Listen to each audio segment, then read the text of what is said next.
Hello, my name is Voya and welcome to my deep guide. Well, here we are. It's the in-depth review of the Boox Note Air 2. As I mentioned, Boox have been kind enough to send me the review loan units for Note Air 2 and Max Lumi 2. First, in-depth check of the Note Air 2, so let's get started. Well, here we finally are, the in-depth review of the Note Air 2. So, what is it and what's it for? Well, Note Air 2, for those who don't know, is a 10.3-inch e-ink powered tablet that is running on Android 11 and is Google Play Store certifiable. It's an all-purpose Android tablet if you want it, but primarily it's for note-taking, reading, annotating documentation, and all sorts of things. An extremely powerful and versatile device. At a glance, the specifications are, as I said, a 10.3-inch e-ink device with an octa-core CPU, 4 gigs of RAM, 64 gigs of storage, and a 3000 milliamp battery. It is currently priced at $499, or basically $500 US dollars or euros, depending on which store you purchase it from. So let's begin with the design and the build quality, and much like its predecessor, it's virtually identical looking like the Note Air 1. So at a first glance it looks exactly the same, but there is one or two small differences if you pay more closer attention. The old or the original Note Air had the Boox logo up here and it was flipped around this way, facing upwards.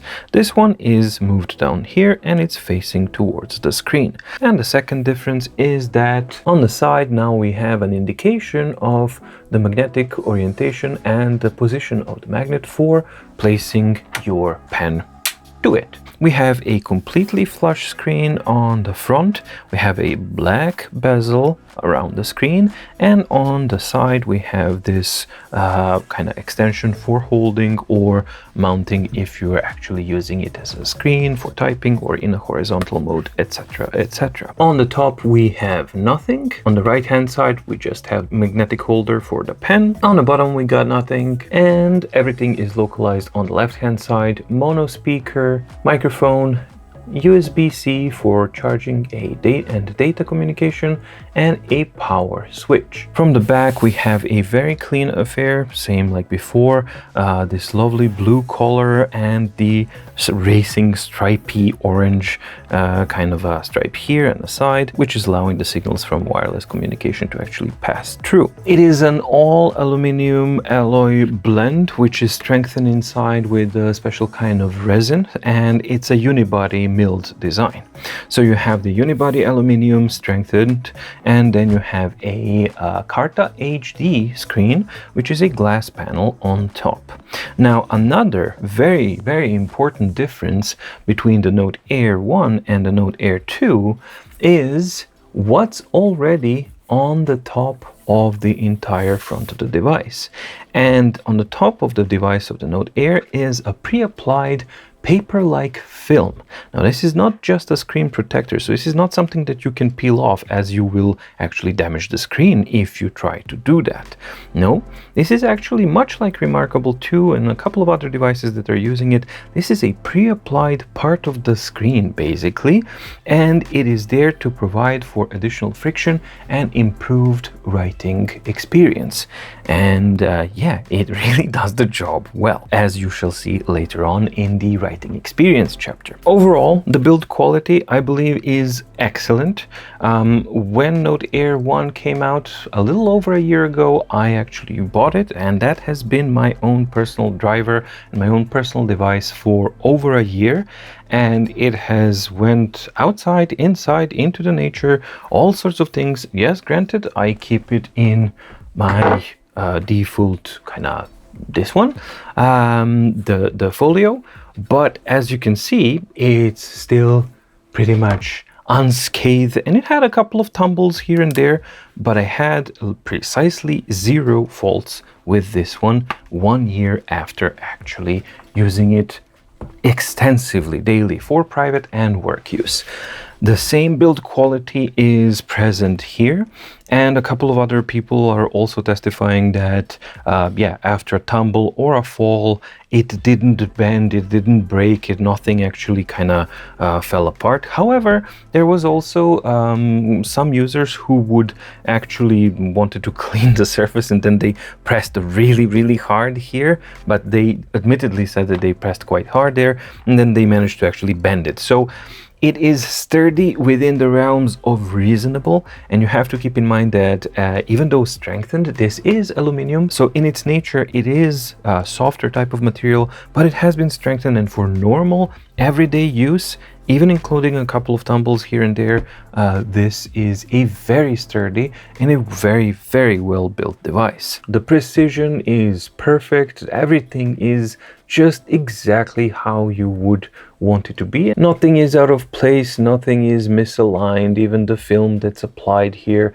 is applied perfectly perpendicular to the frame of the screen, and it's actually angled in a correct way. So some people don't care about that, but this is something that I really care about, and it just kind of goes to show that extra care and experience is showing in this device as well. So even though it does look like an iterative update, there's nothing wrong with that as far as I'm concerned, because the original design was beautiful and well built, and so is this one, with just some minor improvements, functional improvements here and there. So excellent design and build quality. The only thing that is a missed opportunity was on the number one, and it is still a missed opportunity on number two, is some form of either tiny little silicone or rubber feet that are there for anti-skidding.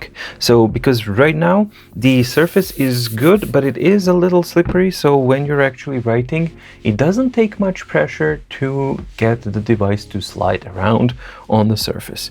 That is absolutely not a problem if you are using it in the supplied cover, flipbook cover thing, because then of course it doesn't slide anywhere, but without it, it is something that is worth noting.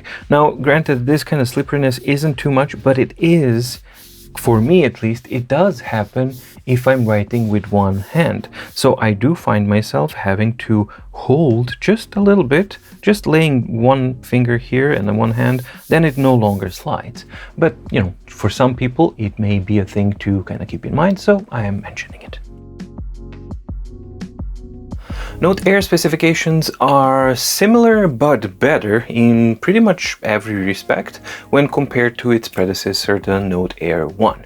So we have the same 10.3-inch e-ink screen. It's the HD Carta screen. I'm not sure if it's the 1200 panel or not, but the image quality is really good, and there are some sharpness and contrast differences between the two, but yeah, I don't know, maybe it's the calibration, maybe it's the OS 3.2, I don't know. But the screen is very similar. It runs the standard resolution of 1872 by 1404 pixels, meaning 227 ppi pixel density. It is equipped with the Wacom layer, so it supports both touch and pen standard EMR pen inputs. It is equipped with the Snapdragon 662 octa-core CPU, which runs at 2 GHz, and that CPU is more power efficient and actually more powerful than the previous generation, which is something that you'll see in the performance and the benchmarks. The RAM has been upgraded from 3 to 4 GB of LPDDR4, and the ROM storage has been doubled from 32 to 64 GB of storage of UFS 2.1 standard, which is the faster standard. So the storage has been upgraded in both speed and capacity when compared to the Note Air 1. It also has the standard dual color front light, fully controllable intensity, individual control. It can be disabled, standard connectivity, dual band Wi-Fi, Bluetooth 5.0, and no, it does not have a micro SD slot, but the USB-C does support USB OTG storage, so you can do it that way. On the software side of things, it's the OS 3.2 and it's running Android 11. The Boox platform is one of the most complete Android integrations of the e-ink devices here, so you can expect like the widest range of functionalities and possibilities on these devices. It has a single mono speaker and a microphone, and the USB-C is earphone USB-C enabled. So if you have USB-C earphones, the device supports that. And of course you have the wireless Bluetooth for earphone speakers and all that kind of stuff. Battery is the same one as before, 3000 milliamps, but because we do have this more power efficient CPU and some optimizations, it is not unreasonable to expect slightly better battery life when compared to Note Air 1. The dimensions are identical, so it is a very thin and a very elegant looking device. It is only 5.8 millimeters thin, and considering that it has a front light, it's still the thinnest front lit e-ink tablet in the world. And the weight is approximately 420 grams. It is available now for pre-order at $499 or $500 or euros, depending which shop you buy it from. I don't know exactly when it's going to become available. I know that the plan is that they should start shipping out soon, but I don't have a fixed date yet, so I don't know. But when I do find out, I'll pin a comment down below so that you guys can have that info, unless it just starts shipping overnight. Overall, on the outside, it looks pretty much identical or really similar to the original, but the devil is in the details, and it has been upgraded in pretty much every respect that you can think of. And yes, two things that people keep asking. First of all, it has the accelerometer, and so far as I know, it's still the only one in the family that does have the accelerometer for auto rotation. And second of all, the layer on the front of the screen, well, check out the screen section and everything is going to be explained there.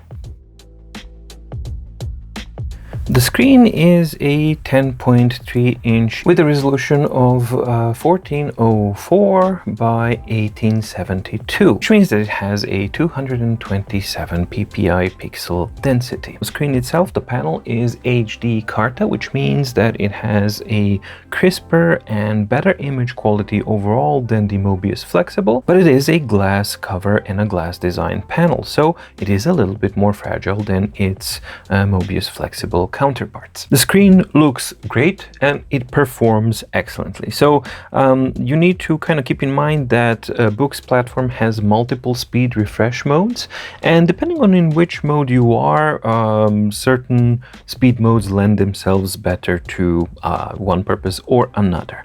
For me, generally, we're currently now in the normal mode, which is the slowest mode but the highest quality mode, so least amount of ghosting and most type of details. And you can see the refreshing is working like this in the normal mode. The speed is really good, but here we are kind of limited with this refreshing thingy. But once you actually switch to speed mode, you will see a couple of things happen. First of all, the flipping between pages is far faster at the expense of some slight ghosting. There we go. I wanted to actually see this one so you can actually see how the black one, if you have pure black text, it will show itself if you have a full screen image on the next page. This is not so much an issue at all when you're reading documents and books and things like that, but if you are going through full images, then that's something that is a very nature of a faster refresh mode, so you get a bit of more speed at the cost of some more ghosting. The second thing that I do like with the speed mode is that it gets rid of the color banding, and let me just show you what I mean. So I think this is a good example. If I switch to refresh mode, you can see these kind of areas here, almost like defined blotches of color. That's called color banding, and that is the cause behind it is that something called dithering is not being handled properly. But as soon as you switch to speed mode, those are gone. Of course, you have a little bit more ghosting, but that's up to your own personal preference. So for me, the balance between the performance gain and the image clarity, as well as the speed and a little bit of increased ghosting, for me is a good balance for reading, especially when reading non-picture type of documents. So this is really a demanding type of a document, but as you can see, it's working really well. So let's see here now at maximum quality. Very, very small text. Looks like this.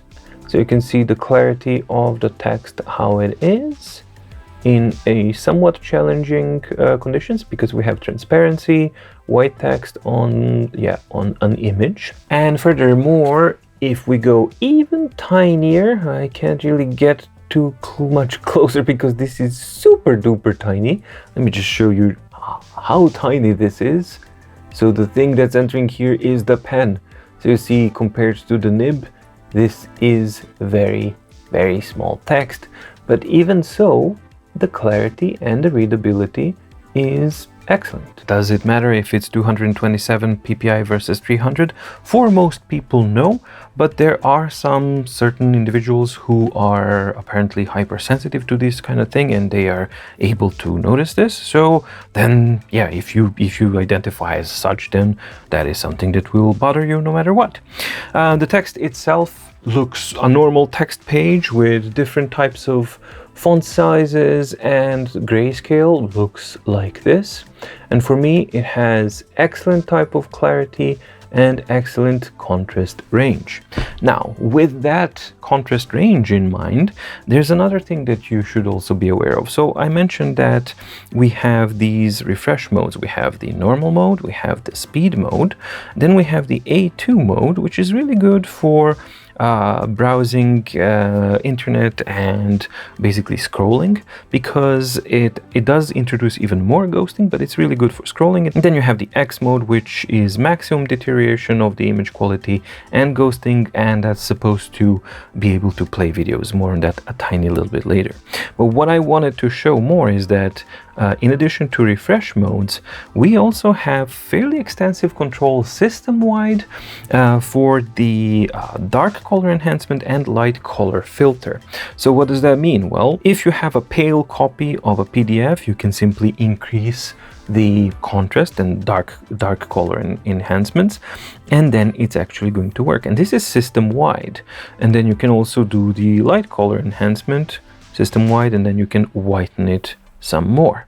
This naturally applies well for the text, but also for the images as well, because you can then calibrate it to your preference. By default, I think it comes at around 30, which I think is a little bit too much for my taste at least. So I tend to keep it at a much lower rate, but you can of course go higher, and then you can manage the actual contrast and the balance between the lightness and the darkness of an image in a very, very nice fashion. So you can actually kind of tweak it to your liking or to the needs of the document itself, because some documents are going to be brighter or not. It's worth mentioning that in the Neo Reader itself, you also have the settings in the format or in the contrast, sorry. You have additional settings on how to adjust the picture appearance and the image appearance. So you can embolden the text, you can sharpen the image to complete madness if you want, but you can also add just a tiny bit, if you really want to. You can add a little bit more sharpness to the images, and then they do tend to pop out some more, right? So especially if you refresh, then you get some more details down here. So if you wanted to, you can do that, and then you can watermark bleaching, you can dark color enhancement, basically adding the contrast, and yeah, I mean, there's a ton of control here. So I think that you are able to get pretty much any kind of image quality preference that you like, which is a really, really good thing. Now, out of the box calibration is okay, not to my personal preference, but a majority of people actually do like that higher contrast and kind of almost exploded contrast, like black darks and things like that. Well, you are totally free to actually adjust that even further if you want more, or lessen it. In my case, I like it to be a little bit less. So those are the image controls and the quality of the screen itself. And here is a very practical use case example of this image control, because one of the frequent questions that I get for the MDO on the Boox platform is everything works great, but I don't see the colors that are there or the shadings of the gray. Well, let me just show you something. So it really depends what kind of mode you are in as well. So speed mode, for example, is a little bit paler, but if I go into, let's just go up here into normal mode, you can see that the grays are a little bit more pronounced. And then of course you can either adjust the colors or in the Neo Reader or system wide. So if I wanted to enhance the dark colors a little bit more, you can see how they are popping up, and when I actually get it back to the default 30, it looks pretty much exactly as you wanted to. So these things are something to kind of keep in mind. So they're not just gimmicks, they're actually really usable things, because it really varies from document to document how it's going to be, how the PDF has been scanned, what kind of images it may have. For example, let me see, there's an Ableton manual, there we go. So it really depends if this is too dark or too light, and maybe I can make it pop out some more by forcing the whites to actually pop out on the images themselves. And now, because this is a different type of a use case scenario, I have a bit better kind of visibility of the images and things like that. And of course, if you prefer like a different speed mode, then of course you adjust the settings accordingly. One thing that would be good to have is maybe a couple of presets for the dark color enhancement and light color filter. That would have been a nice thing to actually see. Maybe just like 1, 2, 3 presets, and then you can set them up for different modes. Maybe for browsing, maybe for A2 mode, for speed mode, and for normal mode, because that relationship between the contrast does change. So that's something that would be nice to see as an addition in the future updates. The A2 mode is the mode that you want to use for scrolling. So yes, it does have some ghosting, but as you can see in this kind of a use case scenario, it's a really nice way to actually do this. So it makes it very useful, and I think that they're maintaining a much better level of picture clarity than you had before. So the A2 mode in general has been improved quite a bit. As you can see, even when we're scrolling full color images, it is able to deal with the sharpness and all that kind of stuff. And that's something that I really like, because I have been kind of following the platform as it has been developing since quite a long while ago, and this is an area that has pretty much drastically improved, and it continues to improve now in version 3.2 as well. So it looks quite a lot clearer, which is a good thing to see. So with the A2 mode and the overall speed of the device, the usability of it as an Android tablet for installing, browsing, things that you're actually looking for, and going through the Google Store if you want it, and all that kind of stuff. Now, one thing to keep in mind: no e-ink device is meant to be used as a video player. Some can do it, and they can try to kind of push it, but that's not ultimately what they are for, because the technology is not meant to do that. Now, they do have an X mode, which used to be completely useless, but over time it has improved quite a bit. And right now we are, I believe, no, let's go into X mode. There we go. So now we are in X mode, which is even faster. As you can see, you can even see some kind of gliding and sliding here. And you are able to actually go to channel here, and let's find something maybe Boox Mira, which is another display device that can do it. And then, because this guy has an accelerometer, you simply turn it around, skip ads, and play what you want to play. And yes, it can do it, technically speaking. Yes, it can do it. And then you can enhance the dark colors, and you can pop out the white colors until it actually explodes. However, it tends to get kinda weird from time to time. So there we go, I managed to refresh. But yeah, once you actually refresh it and you start playing, then it actually works okay. Much better than what it used to be. As you can see, some kind of ghosting is of course there, and it is a jittery type of an image. There you go. But at a pinch, can you play a video? Yeah, you can, and you can actually see something, but I wouldn't characterize it as an enjoyable experience. However, that being said, due to the addition of the dark enhancements and the light enhancements, you are able to actually fine-tune the X mode, and the X mode itself has been improved over the years, so now it is actually usable, while previously, like maybe a year and a half ago or 2 years ago, it was not really usable. It was just like a gimmick. So advancements and improvements on this front are very noticeable as well, and oh yeah, that works too. Cool.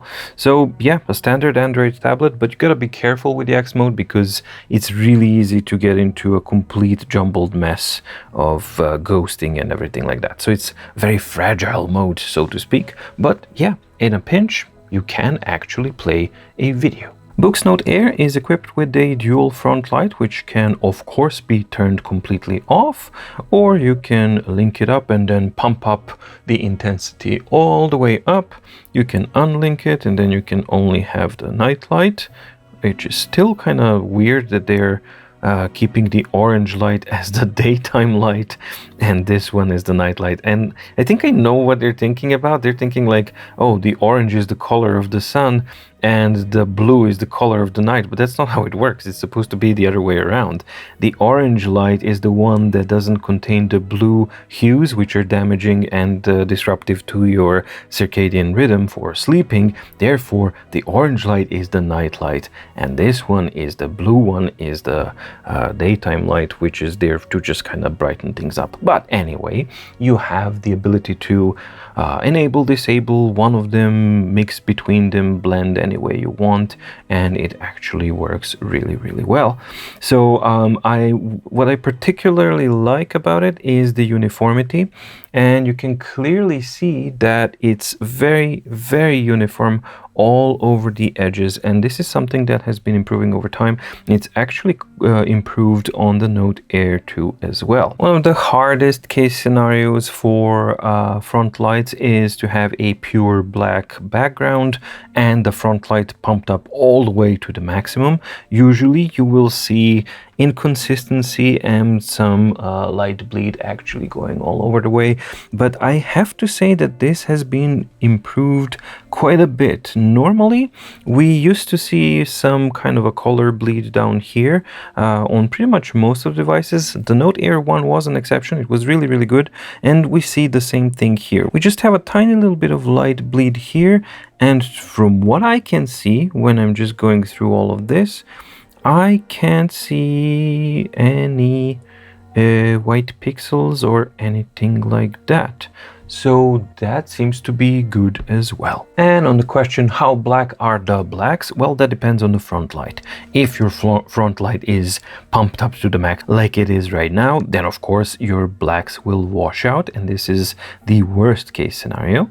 However, when we turn it off completely, then it actually looks quite good. This depends on the overall environment that you are in, because dark surfaces reflect more, so then you will be kind of limited to how much bright sources do you have in your room. But overall, is it true black? Nope, no, it's not true black. I have yet to see a true black device.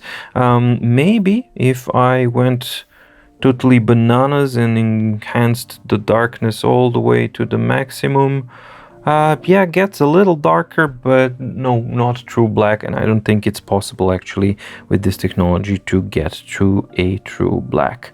In real world use case scenario, which is me using the front light at somewhere around a bit less, something like this, this is how the all black page looks like, and to my eyes this is more than good enough. What I'm looking for is uniformity, and that's what I get. One of the really important aspects of note-taking devices is actually the screen surface and the reflectivity, because, for example, if you have a fully glass one, then you get this madness type of full-on reflection, and there's two things that you have to kind of keep in mind when talking about reflectivity. We have reflectivity, reflection intensity, and diffusion of the reflections. What is diffusion? How sharp the reflection is and how detailed it is.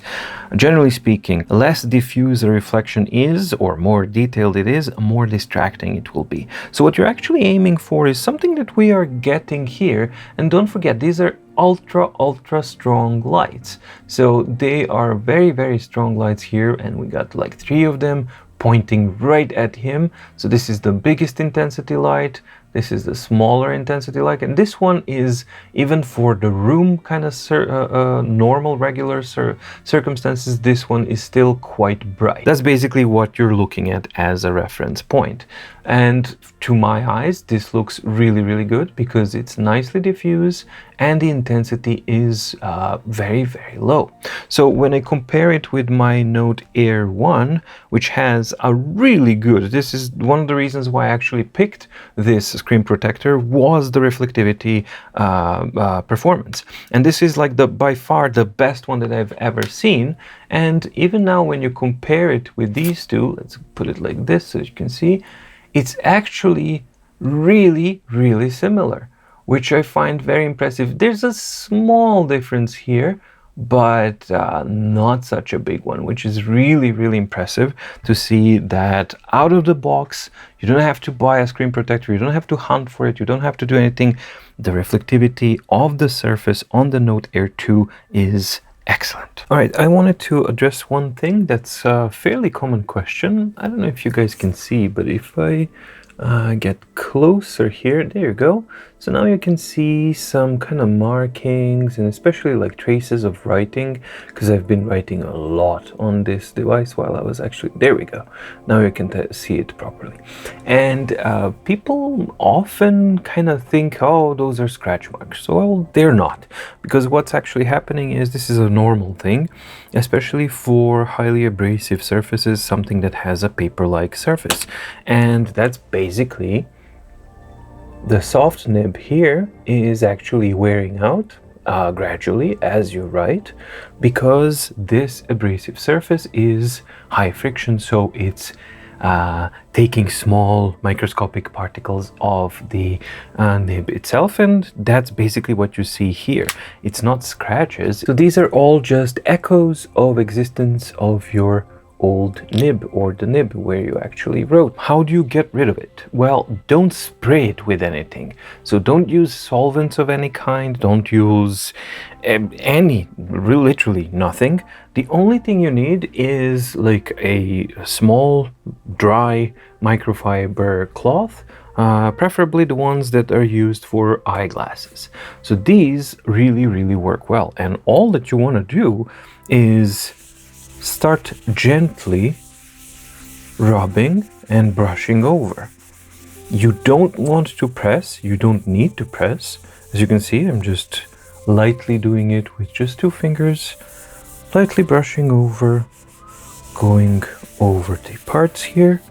And let's see, let's write a little bit like here. And if there's a more smudgy piece, then you just, with a single finger, just a little bit more concentrated here, but don't press hard, because this is glass and this is aluminum, and yeah, you don't really want to bend or damage the device. And basically that's it. You just wipe it off and there you go. No more. Let's try to get that same angle. That was the angle, I believe, something like this. But yeah, no more smudges, no more traces, nothing. So no solvents, no nothing. Just a dry cloth and a very gentle touch, and just wipe it off. And if you do that once a week, you won't have a problem at all. Battery life on the Note Air 2 is exceptionally good, as it was on the Note Air 1.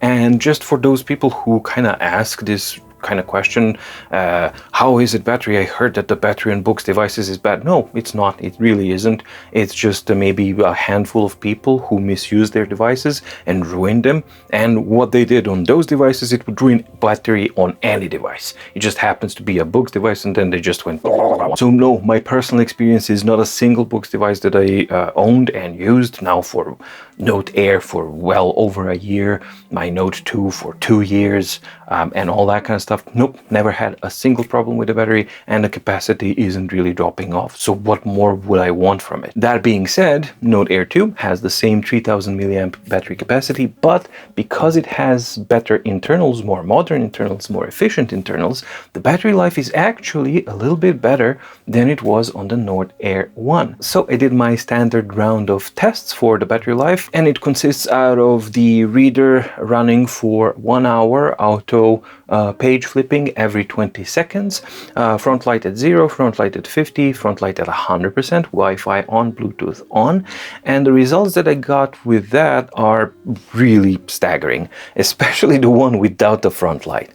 The one without the front light I had to repeat several times, and it doesn't spend even a single % of the battery life in an hour. So it spends less than 1% of the battery life in 1 hour of doing that kind of operation, which means that you're looking at over 100 hours of that type of operations without the front light, which is absolutely insane. With the front light cranked up all the way up to the 50%, which is already very, very bright, Note Air 2 was spending 2% per hour, which means that you're looking at around 50 hours of operation or reading time using those conditions. And when you crank up the front light all the way to 100, then it went to 8% per hour, which is 12.5 hours per charge. Personally, I absolutely never use the front light past the 20%. It's always around 15, maybe 17, 18, but that's basically more than enough for what I need, because I just need to compensate if I'm in darker conditions.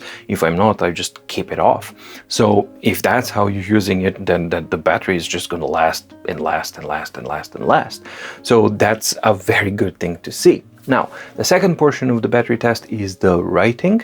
So I write continuously for an hour, and then I see how much the device has spent. And the conditions that I was testing it were front light completely turned off or front light at 50%, which I still think it's way too high for normal use, but still, you know, it's the higher case consumption.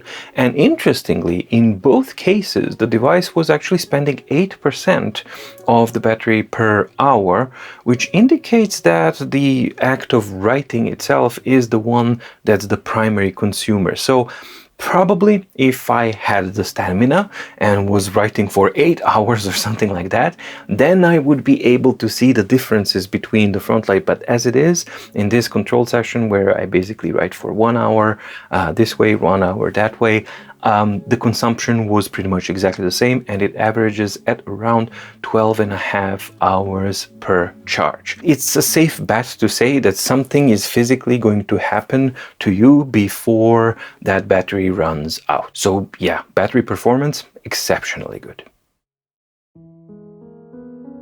One of the biggest improvements on the whole lineup is actually the pen. Traditionally speaking, the Boox pens have always been a weak point of all of the Boox products. And that was very much true with the Boox Note Air 1. Not anymore. Even though this one does look like, design-wise, it looks quite a lot perilously close to, the horrible pen that we had from last year, this one, I'm very pleased to say, is the best Boox pen that they have ever had. And not just the best Boox pen, this is in itself, in its own rights, an excellent pen on its own, just to be used. So first of all, nicer build quality, so it's a little bit more precise. It's pretty much similar, but it's just a little bit more precise, and it just feels a little bit better in the hand. We have much more improved magnets, which are now able to stand on the device properly, so you can shake the device quite a lot, and you actually have to do something quite a bit so that it falls off. So that's the improvement number one. The improvement number two is the weight balance. They managed to actually balance it out, that it's a little bit more front heavy, so that it's and that it's overall has some more weight.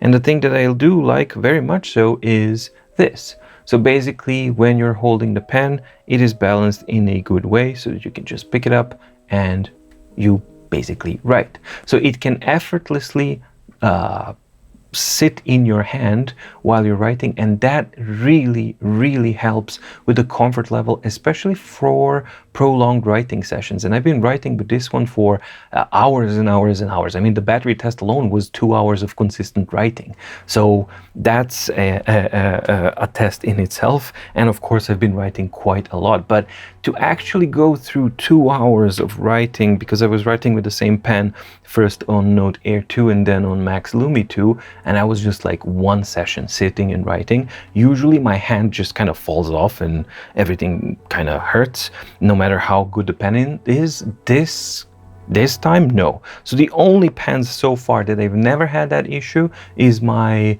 Samsung S6 Lite, whatever pen is, and now this one. So a lot of people complained that the Samsung S Pen is very thin. That's something that I prefer, but this one is not that thin, and it's excellently balanced and really well made.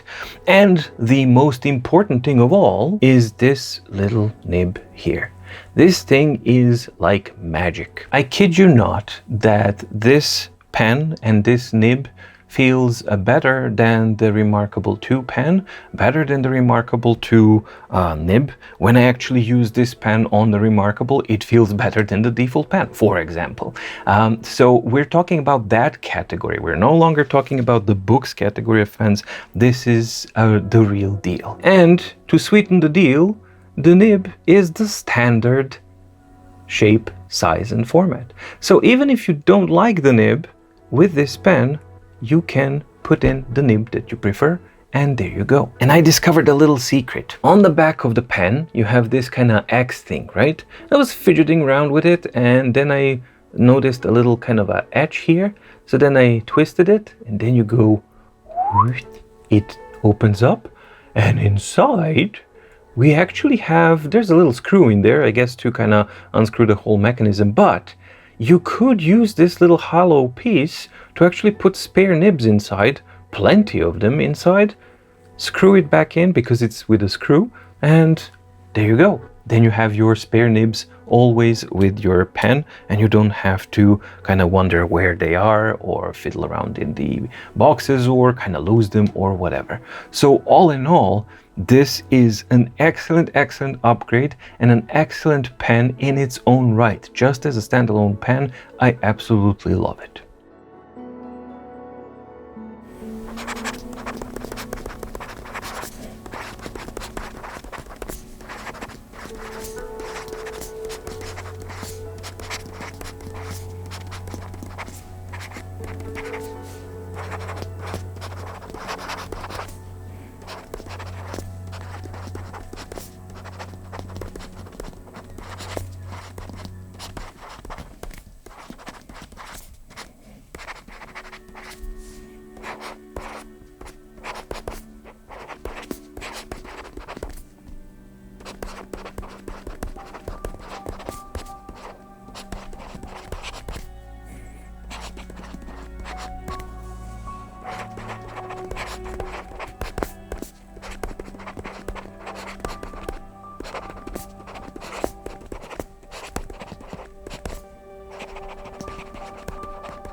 This is a category that a ton of people are going to be interested in, and I'm not going to beat around the bush. So let's just, all cards on the table. Note Air 2 out of the box writing experience with a default pen, no screen protector extra applied or anything like that. Just you buy the device, you get out of the box and you start writing, is currently the best writing experience on the market of any 10.3-inch device. Yes, it is better than the Remarkable 2 as well. So that is something that I absolutely did not expect, especially because Note Air was absolutely horrible for the out-of-the-box writing experience. So you had to get a good screen protector and you had to change the pen completely to something really better because the default pen was dreadful. And now we get like a complete 180 and you get this, which really blew my mind.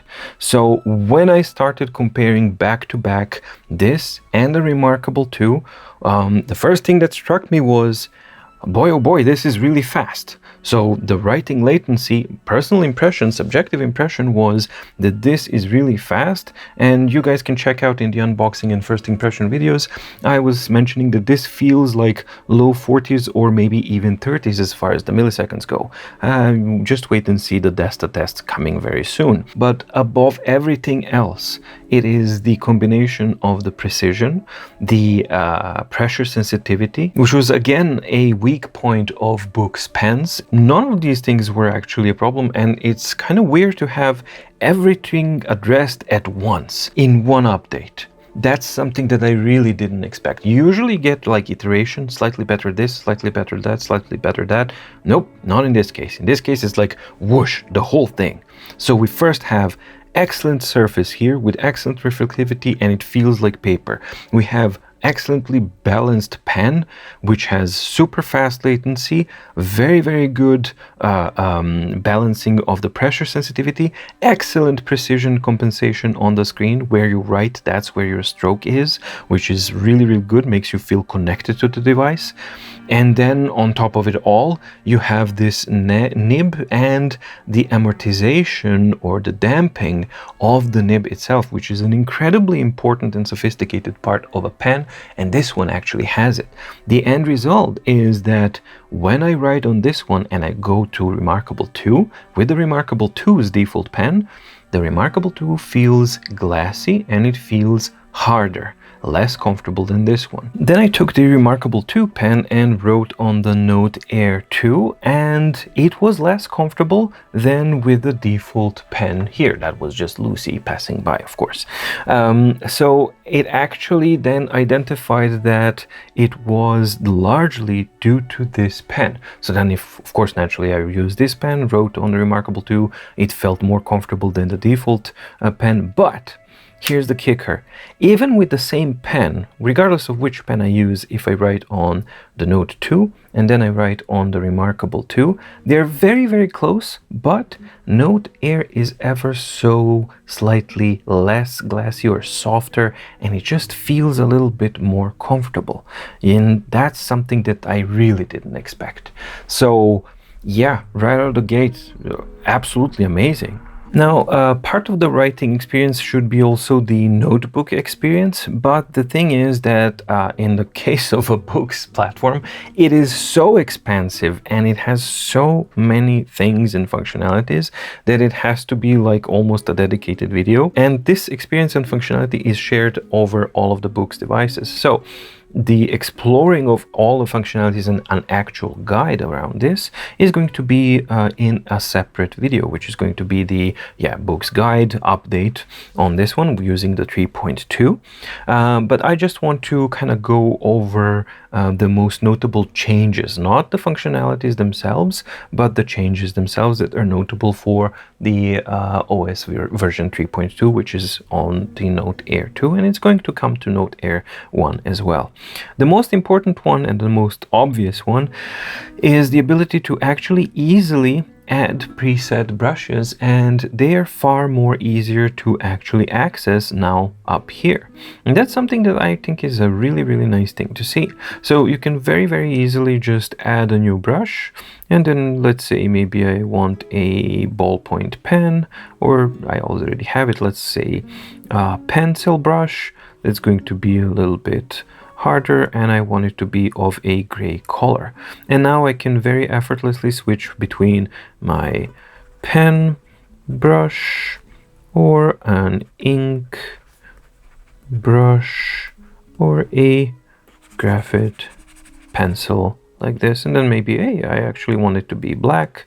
Then I'll just kind of change it like this and then do like that. So the question, does it actually detect tilt? Not yet, but that's something that they are working on. So that's definitely something that they're trying to get. At the moment it doesn't have it, but this one is beginning to improve. It needs more work For sure, it needs more work for brushing and all that kind of stuff.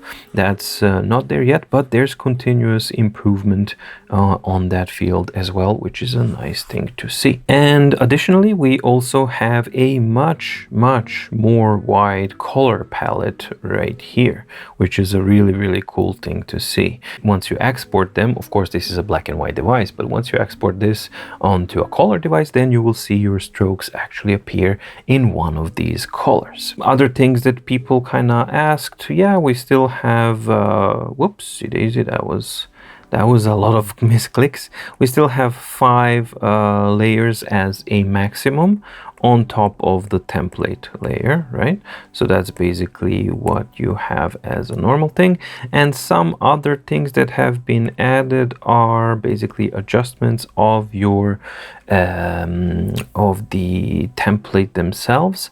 So they've added some controls to the template, how the template will scale. So you can have scaling or image or original image splice, stretch to fill screen, original size, etc, etc. And then you can set as a default template, something that I really like, because I am kind of sick and tired of constantly using, because I always use, in most of the cases I use this one, right? And now you can just go here and say I want it to be scaling and I want it to set it as a default page template, right? And then I go here, and of course you can change to the entire notebook, everything like that. But more importantly, when I go to the new notebook, now the new notebook is automatically created with this new template. So this is a small thing, but for me, a very important one and a very practical one, and something that the platform missed. And I really love the fact that we actually have that right now. So that's a pretty cool thing to see. Some other things that are not so cool, I'm not a fan of the canvas adjustment system. I do understand it, but it's really weird. And I think that even for me, who is very tech oriented and kind of used to these things, it is the approach of it, the user interface and the user experience of it is uncomfortable up to such a degree that I avoid using it. So that in itself then is a bad design, and that's something that should be improved. Generally speaking, I'm not so sure that this needs to be improved so that its functionality works in a bit of a better way, because, for example, mainly it has to do with templates, because as soon as I switch here, then I have this kind of vertical one, but the template is all the way down here, and then you have to manually go into the templates and then switch to, oh, what do I want it? Well, I want it to original image size or splice, and this is the second part. Yes, they added template settings, but what does it all mean? For you to figure it out of the box just when you kind of need to use it and I just want to do it, there's absolutely no chance that you can do that. You actually have to invest time, you have to do trial and error and figure out, oh, okay, so what does this do? Okay, so then I go back, oh, that actually works better. So, okay, so that's the mode that I actually wanted to. Well, I'm sorry, but in which mode will you not want to have the template fit the canvas? So this is something that should be automatic. And then if I return back, then yes, it fits, so that's a good thing. But then we go to 2.1, for example, to the side, and yes, then the canvas width has reached its maximum. It's better. I mean, don't get me wrong, the canvas used to be pretty much unusable because the templates functionality or the scaling of the templates simply didn't work. Now it's a little bit better, but because at least now it works, so the canvas can be used, but I think it's still way too fiddly, and there are things that just need to be like default presets. Like if you go to stretch a canvas, then you want this type of template setting to be automatically applied. So for example, and as far as the custom adjustments, like nope, you get really weird stuff happening there. So I basically stay away from those. So All in all, movement in the right direction, but I don't think that these two, the canvas adjustment and the template scaling, they need to be integrated more. So that needs to be like a system that does a lot of things for you and not just expose all of the parameters to the user and then let the user have to deal with everything every single time. There are practical use case scenarios, for example, when you're changing this one, where you really never want this. This is like super rare that you want this. In 99.9% of the cases, what you actually want is for the system to automatically adjust the template to this, so that you can just use it as a longer type of a canvas. So that's basically just one of the examples in a constructive way of how it could be adjusted and how it can be fixed. One way around it is that if you find yourself that you're using the canvas feature often, then you can actually go to the templates and set up the original image splice as your default and set as a default page template. Because what that will do is, for example, let's get out and create a new notebook. So first of all, I'm using the template that I want, but second of all, because I'm using the same splice type of scaling, now when I go into the canvas, it will actually work. So it is, of course, it's possible to make it to work, but for a novice and somebody who's not tech savvy, there's a very steep learning curve and I think I can see quite a few people falling off of that curve when there's no need for it. There's only like a handful of steps that they could do to just make it just a little bit easier for people to actually use that, because the functionality that offers is great, but the approach to that functionality and how it's actually implemented is just not as friendly as it could be. Now, I was looking forward to getting the objective numbers from the D.E.S.T.A test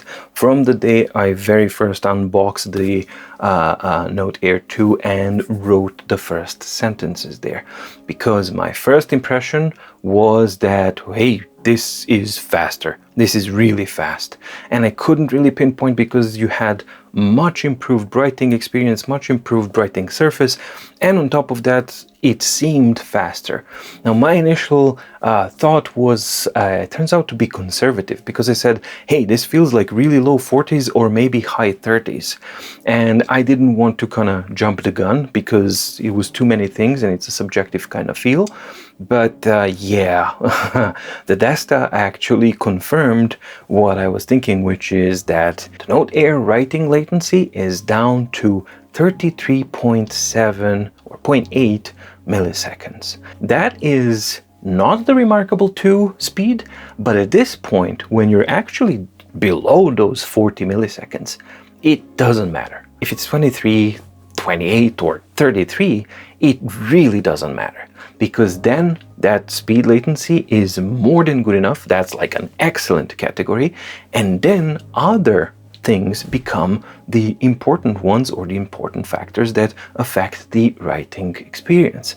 So I'm really happy to say that the Note Air 2 has broken that 40 millisecond barrier. So it was not just a subjective type of a feel, it is an objective improvement in the Note Air 2. Plus, I gotta say, this is kind of freaky that what this channel and me doing all of these reviews has done to my brain. Because yeah, I wasn't expecting that it has trained me. The experience that I was doing this has kind of conditioned me to know, oh, this is 50s, this is 40 milliseconds, this is below 40s, this is 30s milliseconds. So that's kind of like, so that's kind of cool, but a little bit disconcerting. But yeah, I may be working too much, but that's another discussion. Note Air 2, absolutely phenomenal writing experience and performance.